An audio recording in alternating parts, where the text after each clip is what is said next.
The wind whipped across the cracked asphalt of Main Street, kicking up a swirl of dust that danced around Clara's worn boots. She sat on the curb outside the general store, her head bowed low, arms wrapped tightly around herself as if trying to hold the pieces of her life together. The sun hung high in the sky, relentless and unforgiving, casting long shadows over the sleepy little town. It wasn't much, a few scattered buildings, a diner, a gas station, and a saloon with peeling paint. But it was all Clara had ever known, and now, even this place felt like it was slipping away from her. Clara had been born into hardship, though she didn't remember much about her parents. They were just blurry faces in old photographs tucked into the corners of her mind. What she did know was that they were gone before she turned 5, leaving her to bounce between foster homes until she aged out of the system at 18. Each home had left its mark, some kinder than others, but none of them ever truly felt like family. By the time she left the last one, she carried nothing but a tattered backpack filled with clothes, a few books, and an old locket that no longer opened. For years, Clara scraped by, taking whatever odd jobs she could find. She cleaned dishes at the diner down the street, swept floors at the hardware store, and mucked stalls at the horse ranch on the edge of town. But no matter how hard she worked, there never seemed to be enough money to cover rent or keep food on the table. Her landlord, Mr. Hargrove, had given her plenty of chances, or so he claimed. But when the third month's rent came due and Clara still couldn't pay, he showed her the door without a second thought. That morning, she'd packed up what little she owned and dragged herself to the center of town. She didn't have a plan, not really. All she knew was that sitting alone in her tiny apartment, staring at 4 walls that weren't hers anymore, wasn't an option. So here she was, perched, on the curb like a stray dog waiting for someone to take pity on her. People walked past without giving her a second glance. Some avoided eye contact altogether, while others muttered under their breath about kids these days who couldn't get their act together. Clara tried not to let it bother her, but each ignored plea for help stung more than the last. Her stomach growled loudly, reminding her that she hadn't eaten since yesterday afternoon. The diner smelled heavenly from where she sat, grease and coffee mingling in the air, but she couldn't bring herself to go inside. Not after last week, when Mrs. Donnelly, the owner, had told her she couldn't work off meals anymore. "We've got bills to pay too, honey," she'd said with a sympathetic smile that didn't reach her eyes. Clara understood, of course. Everyone had their own struggles. Still, it hurt to hear those words when her stomach felt like it might eat itself. As the hours ticked by, Clara began to feel invisible. The sun burned hotter, sweat trickling down her neck and soaking into her shirt. Her throat was dry, her lips chapped, and yet she stayed put, too tired to move. Maybe if she waited long enough, something would happen. Someone would notice her. Anyone. And then, just as despair threatened to swallow her whole, a shadow fell over her. Clara blinked against the glare of the sun and looked up to see a man standing there. He was tall, lean, and weathered, with deep lines etched into his face that spoke of years spent outdoors. His cowboy hat shaded his eyes, but there was something steady and calm about him, like a tree rooted firmly in the earth. He held out a calloused hand toward her, saying nothing. At first, Clara hesitated. Strangers didn't usually offer help, without expecting something in return. But there was no judgment in his gaze, no hint of malice. Just quiet understanding. Slowly, tentatively, she reached out and placed her hand in his. His grip was firm, reassuring, and for the first time, in days or maybe weeks, Clara felt a flicker of hope. Without a word, the man gestured for her to follow him. He led her down the street, past the diner and the saloon until they reached the edge of town. There, parked beneath the shade of a sprawling oak tree, was an old pickup truck. The man opened the passenger door and motioned for her to climb, and Clara hesitated again, glancing back at the town she had called home for so long. What choice did she have? Staying meant facing another night on the streets, another day of hunger and humiliation. Going with him, well, it was a risk, but maybe risks were exactly what she needed right now. She got into the truck, clutching her backpack tightly in her lap. As they drove away from town, Clara stole glances at the man beside her. He kept his focus on the road, his jaw set in a way that suggested he wasn't used to conversation. For a while, neither of them spoke. The only sounds were the hum of the engine and the occasional creak of the leather seat. Clara wondered who he was, why he had stopped for her, and what he expected in return, but mostly, she wondered if she was making a terrible mistake. Eventually, the truck turned onto a dirt path that wound through fields of golden grass. In the distance, Clara spotted a small ranch house surrounded by weathered fences and grazing cattle. Smoke curled lazily from the chimney, and a pair of horses stood near a wooden corral, watching curiously as the truck approached. Despite her anxiety, Clara couldn't deny the beauty of the place. It was simple, yes, but there was a certain charm to it, a sense of peace that she hadn't felt in years. When the truck came to a stop, the man climbed out and walked around to open her door. He handed her a notepad and pen, pointing silently to a message scrawled across the top. "I'm Eli. You can stay here tonight." Clara stared at the words, her heart pounding in her chest. Was this real? Could she trust him? She wanted to ask questions, to demand answers, but something in Eli's demeanor told her he wouldn't respond. Instead, she nodded slowly, gripping the notepad in her hands like a lifeline. Eli led her inside the house, which was sparsely furnished but clean and welcoming.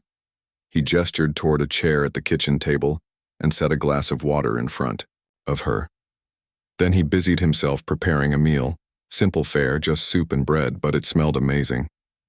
Clara watched him move around the kitchen, his movements deliberate and unhurried. Though he didn't speak, there was a kindness in his actions that made her feel safe in a way she hadn't in a very long time.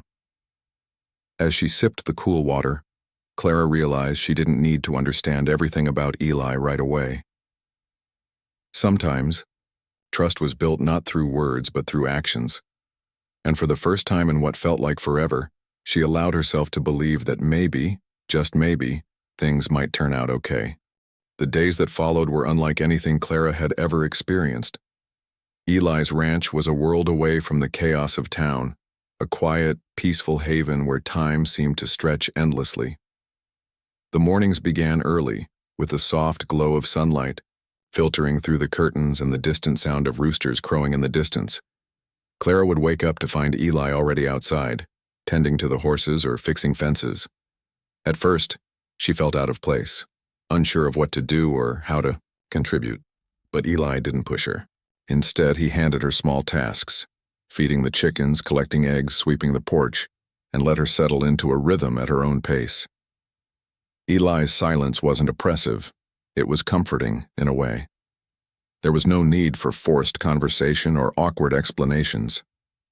If Clara needed guidance, Eli would write notes on scraps of paper or point to things until she understood. Sometimes he'd draw little diagrams to explain how to mend a fence or saddle a horse. His handwriting was neat but hurried, as though he wanted to make sure she got the message without wasting time. Over meals, simple fare like stew, biscuits, and fresh vegetables from his garden, they exchanged glances more than words. Clara found herself reading his expressions, learning to interpret the subtle shifts in his face. A slight tilt of his head meant approval, while a furrowed brow signaled concern. Despite his inability to speak, Eli communicated volumes through his actions. He worked tirelessly, his hands moving with precision and care as he repaired tools, chopped wood, or groomed the horses. Clara admired his dedication, the way he poured himself into every task as if it mattered deeply. One afternoon, while helping him stack hay bales in the barn, she accidentally knocked over a pile. Embarrassed, she scrambled to pick them up, muttering apologies under her breath. Eli simply smiled, a rare, warm smile, and knelt beside her to help. When they finished, he patted her shoulder gently as if to say, "It's okay. We all make mistakes." As the weeks passed, Clara grew more confident in her role on the ranch. She learned to milk cows, tend to the vegetable garden, and even ride one of the horses, a gentle mare named Daisy. Riding was something she had never done before, and the first few attempts left her nervous and unsteady. But Eli was patient, walking alongside her as she practiced, holding on to Daisy's reins until Clara felt secure enough to take control.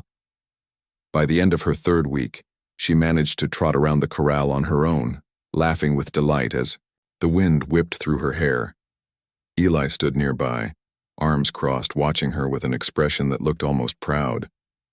Living with Eli taught Clara lessons she hadn't expected. For one, she realized how much she enjoyed the simplicity of ranch life. There was a certain satisfaction in working with her hands, in seeing the tangible results of her labor. Every morning, she woke up knowing exactly what needed to be done, and by evening, she could look back and see the progress she'd made. It was a stark contrast to her previous existence, where days blurred together in a haze of uncertainty and struggle. Here, on the ranch, life had purpose. But it wasn't just the work that changed her, it was Eli himself. Beneath his quiet exterior lay a depth of kindness and resilience that inspired Clara.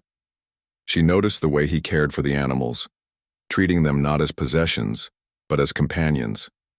He spoke to them softly, using clicks and whistles to get their attention, and always took the time to check for injuries or signs of illness. Once, when a calf got stuck in the mud near the creek, Eli spent hours trying to free it, refusing to give up despite the strain on his aging body.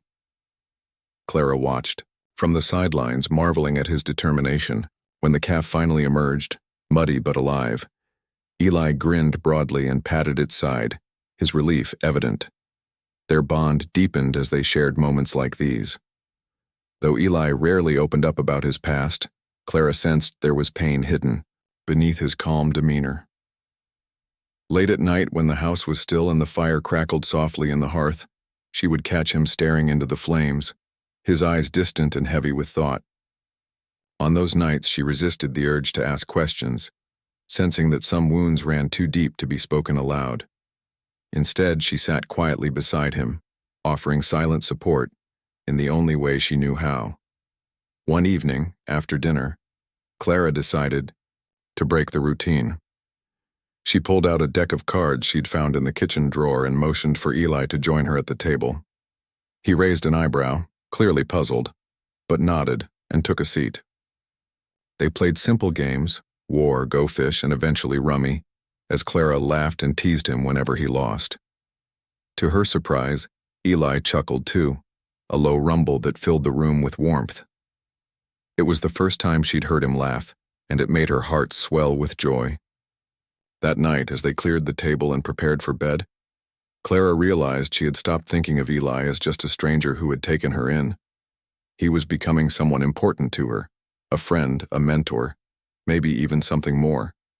Yet, despite the growing connection between them, Clara couldn't shake the feeling that there were secrets lurking in the shadows of Eli's life.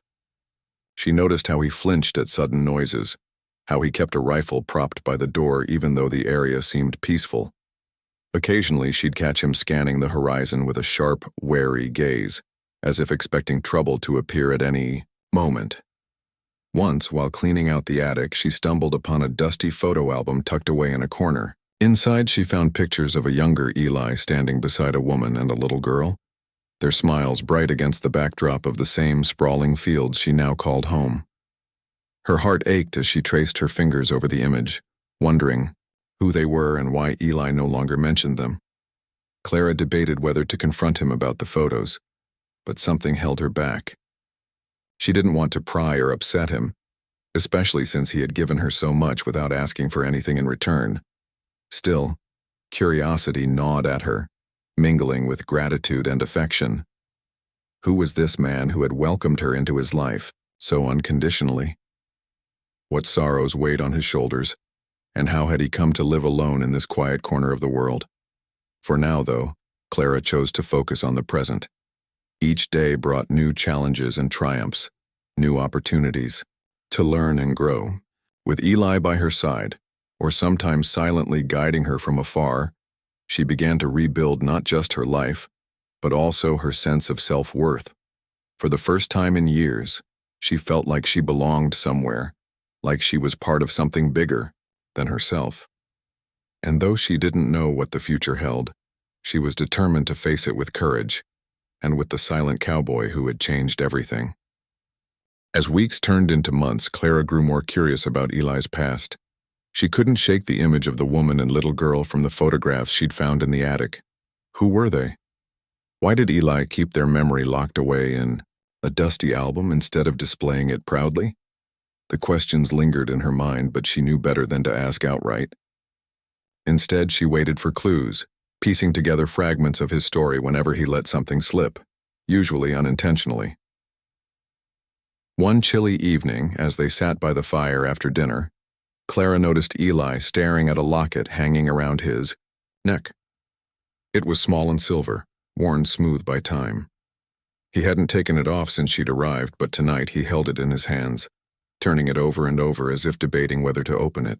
Finally, with a deep breath, he popped the clasp and revealed two tiny pictures inside. One was of the same woman from the attic photos, her smile warm and kind. The other was of the little girl, no older than 6 or 7, with curly hair and bright eyes that mirrored Eli's own. Clara didn't say a word, but her gaze lingered on the locket, silently asking the question she dared not speak aloud. Eli seemed to sense her curiosity because he sighed heavily and reached for his notepad. For several minutes he wrote intently, his pen scratching against the paper. When he finished, he handed her the note. It read, "This is my wife Sarah and my daughter Emily. They're gone now." Clara's heart sank. "What happened?" she whispered, though she already feared the answer. Eli hesitated before writing again. His next note was brief but devastating. They were killed. Years ago. The room fell silent, except for the crackling of the fire. Clara wanted to press him for details, to understand the pain etched so deeply into his face, but she could see how difficult it was for him to share even this much. Instead, she simply nodded, letting him know she was listening. After a long pause, Eli continued writing, his words spilling out, as if he'd been holding them back for far too long. Riggs, the note said. The name meant nothing to Clara, but the way Eli's jaw tightened told her everything she needed to know.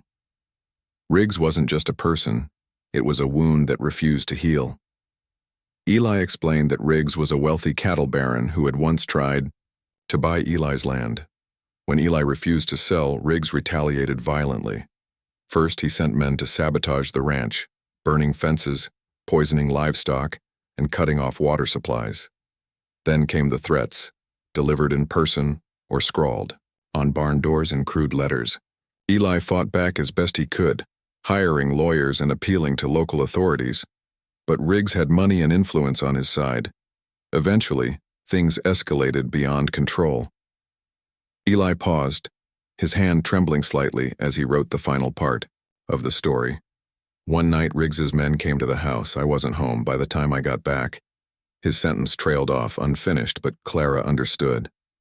She felt tears welling up in her eyes as she imagined the horror Eli must have faced when he returned to find his family gone. He didn't need to write anymore. The weight of his loss hung heavy in the air. After sharing his story, Eli seemed drained, his shoulders slumped and his expression hollow. Clara reached out tentatively and placed a hand on his arm. "I'm so sorry," she murmured. Her voice was soft, barely above a whisper, but it carried all the empathy she felt. Eli gave her a faint nod, his eyes glistening with unshed tears. For a moment they sat there together, neither speaking nor moving, united by grief and understanding. In the days that followed, Clara noticed a change in Eli. Though he remained quiet, there was a new vulnerability in the way he interacted with her. He began leaving notes for her more often, not just practical instructions about chores or repairs, but snippets of his thoughts and feelings. One morning, she found a note tucked under her coffee mug. "You remind me of Sarah. Not because you look like her, but because of your strength." Another day, he wrote, "Emily would have liked you." These small gestures touched Clara deeply, making her feel connected to the family Eli had lost in a way she hadn't expected. Despite the sadness of Eli's past, Clara also saw how much he had grown since then. He had chosen to live quietly, keeping to himself and avoiding conflict. But she sensed that he still carried guilt over what had happened. Late one night, as they sat outside under a blanket of stars, Eli wrote another note. I should have protected them. I failed. Clara shook her head firmly and grabbed the notepad from him. In bold letters she wrote, You didn't fail, you survived. And now you're helping someone else survive too. Eli stared at her words for a long time, his expression unreadable. Then slowly he nodded. That night as they went to bed, Clara felt a shift between them. She wasn't just a stranger he had taken in anymore. She was becoming part of his healing process, just as he was part of hers. But even as their bond strengthened, danger loomed on the horizon. One afternoon, while Clara was tending to the garden, she heard the rumble of an engine approaching. Looking up, she saw a black pickup truck pulling into the driveway. Two men stepped out, both wearing cowboy hats and boots, but their demeanor was anything but friendly. They swaggered toward the house, their boots crunching loudly on the gravel path. Eli emerged from the barn, his body tense and alert. What do you want? Clara heard him demand, his voice rough and commanding despite years of silence. One of the men smirked, tipping his hat back as he spoke. Just delivering a message from Mr. Riggs. He says it's time you reconsider selling this land. Clara froze, her heart pounding in her chest. Riggs. The name echoed in her mind, conjuring images of violence and loss. She glanced at Eli, whose face had gone pale with anger. Without saying a word, he turned and walked back into the barn, returning moments later with his rifle slung over his shoulder. The men laughed nervously, backing away toward their truck. Suit yourself, one of them called over his shoulder. But don't say we didn't warn you. As the truck sped off, leaving clouds of dust in its wake, Clara rushed to Eli's side. Who are those men? She asked, though she already knew the answer. Eli didn't respond immediately. Instead, he stared after the retreating vehicle, his grip tightening on the rifle. Finally, he scribbled a note and handed it to her. Riggs hasn't given up. He wants this land, and he'll do whatever it takes to get it. Fear gripped Clara, but beneath it burned a flicker of determination. She had come too far to let anyone take this place away, not from Eli and not from herself. Turning to Eli, she said firmly, We can't let him win. We'll fight back, together. Eli looked at her, his eyes filled with uncertainty. Fighting meant risking everything, reopening old wounds he had worked so hard to bury. But as he studied Clara's resolute expression, he realized she was right. This wasn't just his battle anymore, it was theirs. And for the first time in years, Eli felt a spark of hope. With Clara by his side, maybe they could stand against Riggs and protect the life they had built together. The days that followed the visit from Riggs' men were tense and uneasy. Clara could see the weight of the threat pressing down on Eli, his usual calm demeanor replaced by a restless energy. He spent hours pacing the fields, his rifle always, within reach, scanning the horizon as if expecting trouble to appear at any moment. At night he barely slept, often sitting by the window with a lantern glowing softly beside him. Clara tried to reassure him, reminding him that they were stronger together. But she couldn't deny her own fear. The thought of Riggs coming after them made her stomach churn, yet something inside her refused to back down. One evening, as they sat at the kitchen table eating dinner, Clara decided it was time to make a plan. We can't just wait for him to attack, she said firmly, breaking the silence that had settled between them. Eli looked up from his plate, his brow furrowed in thought. She grabbed the notepad he kept nearby and began writing furiously. Riggs thinks we're weak because you've been alone all these years, but now there are two of us. We have to show him we won't give in. Eli studied her words carefully, then nodded slowly.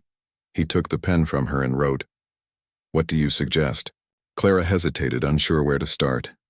She wasn't used to standing up to bullies or anyone really, but she knew they couldn't face this blindly. They needed a strategy, one that would expose Riggs's crimes without putting themselves in unnecessary danger. Over the next few days, they worked together to gather evidence of Riggs's wrongdoing. Clara remembered hearing rumors about similar incidents in neighboring towns, burned barns, poisoned wells, and stolen livestock, all tied to Riggs's name. With Eli's help, she visited local farmers and ranchers, asking discreetly if they had experienced anything unusual. Many were reluctant to talk at first, afraid of retaliation, but when Clara explained their situation and promised confidentiality, some opened up. One elderly farmer even handed her a stack of old letters he'd received, each containing veiled threats signed with Riggs's initials. Back at the ranch, they pored over the documents, piecing together a timeline of Riggs's activities. It was overwhelming work, but Clara threw herself into it with determination. For the first time in her life, she felt like she had a purpose beyond survival. Every scrap of evidence they uncovered brought them closer to justice, and farther from the shadow of fear that had haunted Eli for so long. As they gathered information, Clara also insisted on taking precautions to protect themselves. She convinced Eli to install motion sensor lights around the property and taught him how to use a camera she borrowed from a friend in town.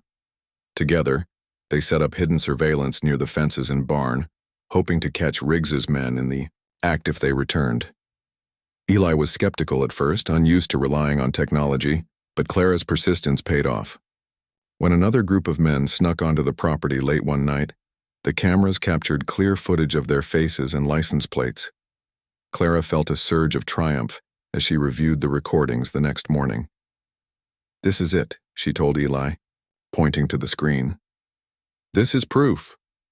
Eli nodded, his expression grim but resolute. They knew the evidence wouldn't be enough on its own. They needed someone brave enough to stand against Riggs. That's when Clara suggested going to Sheriff Monroe, a grizzled old man who had served the county for decades. Though many dismissed him as lazy or corrupt, Clara believed he still cared about doing the right thing. If anyone could take down Riggs, it was him. The trip to the sheriff's office was nerve-wracking. Clara carried the evidence in a worn leather satchel, her hands trembling as she clutched it tightly. Eli stayed outside, leaning against the truck with his arms crossed, watching the building like a hawk. Inside, Clara faced Sheriff Monroe across his cluttered desk, explaining everything they had discovered. At first, the sheriff seemed dismissive, waving her off with a tired sigh. "You don't know what you're messing with, girl," he muttered. "Riggs has friends in high places." But Clara refused to back down. "Maybe he does," she shot back, slamming the satchel onto the desk. "But he's hurting innocent people. Isn't it your job to stop him?" She pulled out the photos, notes, and video footage, laying them out in front of him. As the sheriff flipped through the materials, his expression changed from skepticism to anger. By the time Clara finished speaking, he was nodding slowly, his jaw clenched tight. "I'll look into it," he said finally, though his tone suggested he already believed her. "But you two stay safe. If Riggs finds out you're behind this—" His voice trailed off, leaving the threat unspoken. Clara nodded, understanding the risks but unwilling to let fear dictate her actions. When she stepped outside and told Eli what had happened, he gave her a rare smile, one filled with pride and gratitude. Despite their progress, danger loomed closer than ever. A few nights later, Clara woke to the smell of smoke. Her heart raced as she scrambled out of bed, realizing the barn was on fire. Flames licked at the wooden walls, casting an eerie orange glow across the yard. Eli was already outside, shouting hoarsely and trying to lead the horses to safety. Clara ran to help, grabbing buckets of water from the well despite knowing it wouldn't be enough. The heat was unbearable, the crackling roar of the flames deafening. Just as they managed to free the last horse, Clara spotted movement near the corral, a figure slipping away into the darkness. Without thinking, she chased after them, fueled by rage and adrenaline. The figure turned, revealing one of Riggs' men, his face twisted in a sneer. "You shouldn't have meddled," he growled, pulling a knife from his belt. Clara froze, her mind racing. She had no weapon, no way to defend herself, but she refused to back down. Summoning every ounce of courage, she shouted, "You'll never get away with this!" The man lunged at her, but before he could strike, Eli appeared seemingly out of nowhere, tackling him to the ground. The two men struggled briefly before Eli pinned him down, his eyes blazing with fury. By the time the sheriff arrived with deputies, the fire was mostly under control, thanks to neighbors who had rushed to help. Riggs's man was arrested on the spot, and the evidence against him, including matching tire tracks and fingerprints, was enough to tie him directly to the arson attempt. News spread quickly through the town, and soon other victims came forward, emboldened by Clara and Eli's bravery. Within weeks, Riggs was arrested, his empire crumbling under the weight of corruption charges and testimonies from those he had wronged. Through it all, Clara and Eli stood side by side, their bond stronger than ever. Clara realized that while they had started as strangers brought together by circumstance, they had become something far greater, a team, united by trust, resilience, and the shared desire to protect what mattered most. And though the scars of the past would always remain, they had proven that even in the face of overwhelming odds, hope could prevail. Copy Ask Explain. The arrest of Riggs marked a turning point not just for Clara and Eli but for the entire town. For years, people had lived in fear of his influence, whispering about his crimes behind closed doors while avoiding confrontation at all costs. But when news broke that Riggs was finally behind bars, thanks to Clara and Eli's courage, the atmosphere shifted. Neighbors who had once kept their distance from the quiet cowboy and his new companion now approached them with gratitude and respect. The local diner began offering free meals to anyone working on the ranch, and farmers who had previously been too scared to speak out started visiting to share stories of how Riggs had affected their lives. It was as if Clara and Eli had lit a spark of hope in a community that had long felt powerless. For Eli, this newfound recognition was both humbling and overwhelming. He wasn't used to being in the spotlight, preferring the solitude of his ranch to the chaos of public attention. But as he watched Clara interact warmly with townsfolk, thanking them for their support and encouraging others to stand up against injustice, he realized she had become something of a symbol herself, a reminder that even those who seemed broken could rise above their circumstances. Her strength inspired him in ways he hadn't expected, helping him confront his own guilt and grief over losing Sarah and Emily. Though the pain of their loss would never fully fade, Eli found solace in knowing they would have been proud of what he and Clara had accomplished. Clara, too, felt transformed by everything that had happened. When she first arrived at Eli's ranch, she had been desperate, unsure of her place in the world or whether she even deserved one. But through her partnership with Eli, she discovered qualities within herself she never knew existed: resilience, determination, and an unshakable belief in doing what was right, no matter the cost. She also learned the value of connection, not just with Eli, but with the land, the animals, and the people around her. Every sunrise over the golden fields reminded her of how far she'd come, and every shared meal at the kitchen table reinforced the sense of belonging she had always craved. As weeks turned into months, life on the ranch settled into a new rhythm. With Riggs gone, the constant threat of violence lifted, allowing Clara and Eli to focus on rebuilding what had been damaged during the conflict.